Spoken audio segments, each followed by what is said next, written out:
Naiintindihan ba ng mga hayop ang konsepto ng kamatayan? Sa wild, normal lang ang mamatay. May mga nahuhuli ng predator, ang iba naman ay hindi na nakakabangon dahil sa sakit, gutom, aksidente, matinding init o lamig, o matapos makipaglaban sa kapwa hayop. Pero paano kung ang namatay ay ang sarili nilang anak, partner o matagal ng kasama? Naiintindihan ba nilang hindi na ito babalik?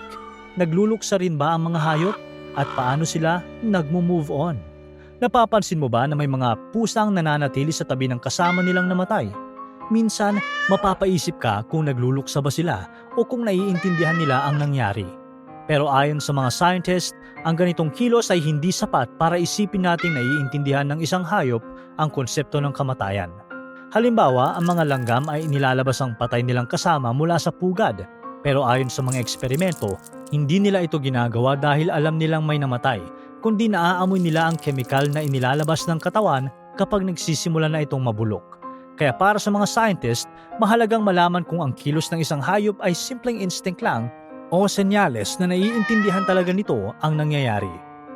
Ayon sa philosopher na si Susana Monsu at sa konsepto niyang minimal concept of death, maaaring may simpleng pag-unawa ang isang hayop sa kamatayan kung napapansin nitong ang isa pang hayop ay hindi na gumagalaw o tumutugon at naiintindihan nitong permanente na ang kalagayang iyon. Pero hanggang ngayon, patuloy pa rin itong pinag-aaralan dahil iba-iba ang ipinapakitang kilos ng iba't ibang hayop. Halimbawa, noong 2010, naobserbahan ng mga researcher si Pansy, isang matandang chimpanzee sa isang safari park sa Scotland. Habang unti-unti siyang nanghihina dahil sa sakit at katandaan, hindi siya iniiwan ng iba pang chimpanzee. Nililinis nila ang balahibo niya at nananatili sa tabi ni Pansy. Habang lalo siyang nanghihina, tinitingnan nila ang mukha niya. Ang isa ginagalaw pa ang braso ni Pansy at sumisilip sa loob ng bibig niya na para bang tinitingnan kung meron pang signs of life. Hanggang isang araw, wala nang buhay si Pansy. Pero hindi pa rin siya iniwan ng mga kasama niya. Kinaumagahan, marahan nilang inalis ang mga tuyong damong nakatakip sa kanyang katawan na kung titingnan, madaling isipin na parang may ginagawa silang huling pag-aalaga o pagpupugay para kay Pansy. Nang kunin ng mga zookeeper ang katawan ni Pansy, tahimik lang silang nakatingin.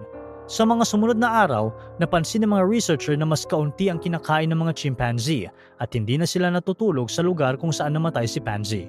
Kaya napaisip ang mga scientist, ano nga ba ang ibig sabihin ng mga kilos na ito? Posibleng napapansin ng mga chimpanzee na wala nang buhay ang isa sa kanilang grupo. Pero hindi pa sapat ang ebidensya para sabihin na naiintindihan nila ang kamatayan tulad ng tao. Hindi lang chimpanzee ang nagpapakita ng ganitong pag-uugali. May mga elepante ring bumabalik sa bangkay o mga buto ng kapwa nila. Noong 2024, iniulat ng mga researcher ang 5 magkakaibang insidente sa India kung saan natagpo ang nakabaon sa mga irrigation canal ang mga bangkay ng mga batang Asian elephant. Kapansin-pansin, maingat ang pagkakalagay ng mga katawan, nakatagilid ang mga ito habang nakataas ang kanilang 4 na paa. May mga gasgas at iba pang marka sa katawan ng mga batang elepante na posibleng senyales na hinila sila papunta sa lugar na iyon. Sino ang posibleng gumawa nito? Ang kapwa nila elepante? Sa lupa kasi na nakapaligid sa mga bangkay, nakita ng mga researcher ang napakaraming bakas ng paa na iniwan ng mas matatandang elepante. Sa isa sa mga insidente, sinabi pa ng mga bantay sa lugar na halos 30 hanggang 40 minuto nilang narinig ang malalakas na pag-ungol at pagbusina ng mga elepante bago tuluyang umalis. Pero dahil walang direktang nakasaksi sa mismong nangyari, hindi tiyak kung sinadya nila itong ilagay sa mga irrigation canal o kung maituturing itong paglilibing. Noong 2003 naman sa Kenya, isang matandang African elephant na si Eleanor ang bumagsak at hindi na muling makatayo. Ilang beses siyang tinulungan ng isa pang babaeng elepante na si Grace, pero kinabukasan, namatay rin si Eleanor. Sa mga sumunod na araw, iba-ibang elepante ang bumalik sa kanyang katawan. Nilalapitan nila ito at ginagalaw gamit ang kanilang mga nguso at paa. Minsan sinusubukan pa nilang iangat ang mga paa at ulo ng bangkay. Hanggang ngayon, hindi pa rin alam ng mga scientists kung bakit nila ito ginagawa. Pero dahil sa mga obserbasyong tulad nito, patuloy nilang pinag-aaralan kung paano tumutugon ang mga elepante kapag namamatay ang isa sa kanilang grupo. May mga hayop naman, lalo na ang mga ina, ang hindi agad iniiwan ng kanilang namatay na anak o kasama. Sa ilang species ng unggoy, nooobserbahan na pasan-pasan ng mga ina ang kanilang namatay na sanggol sa loob ng ilang araw o kahit ilang linggo. Pareho rin ang naoobserbahan ng mga researchers sa mga dolphin at orca. Isa sa pinakakilalang kaso ay ang kay Talekua, isang orca na sa loob ng 17 days ay patuloy na itinutulak at iniaahon sa ibabaw ng tubig ang labi ng kanyang bagong silang na anak habang lumalangoy kasama ang kanyang grupo. Posibleng bahagi lang ito ng instinct ng isang ina na patuloy na alagaan ang kanyang anak o maaaring may iba pa itong ipinahihiwatig. Sa totoo lang, sa wild, mahalaga ang bawat segundo. Para sa maraming hayop, ang pananatili ng matagal sa tabi ng isang bangkay ay maaaring maglagay sa kanila sa panganib. Kaya kadalasan ay nagpapatuloy na lang sila sa paghahanap ng pagkain, pag-aalaga sa kanilang mga anak o iba pang kailangan nilang gawin para mabuhay. Maging ang mga predator, katulad ng leon, ay hindi pare-pareho ang ipinapakitang reaksyon. May mga pagkakataong lumalapit sila sa katawan ng isang kapwa leon, sinisinghot nila ito, minsan ay hinahawakan gamit ang kanilang nguso at nananatili sa tabi nito ng ilang sandali bago umalis. Pero sa ibang pagkakataon, halos wala silang ipinapakitang reaksyon at ipinagpapatuloy lang nila ang kanilang ginagawa. Ngayon, paano naman kung tao ang namatay? Naiintindihan kaya ng mga hayop ang kamatayan ng kanilang amo? Marahil, nakakita na kayo ng mga video kung saan tila nagluluksa ang isang aso o pusa sa burol ng kanilang amo.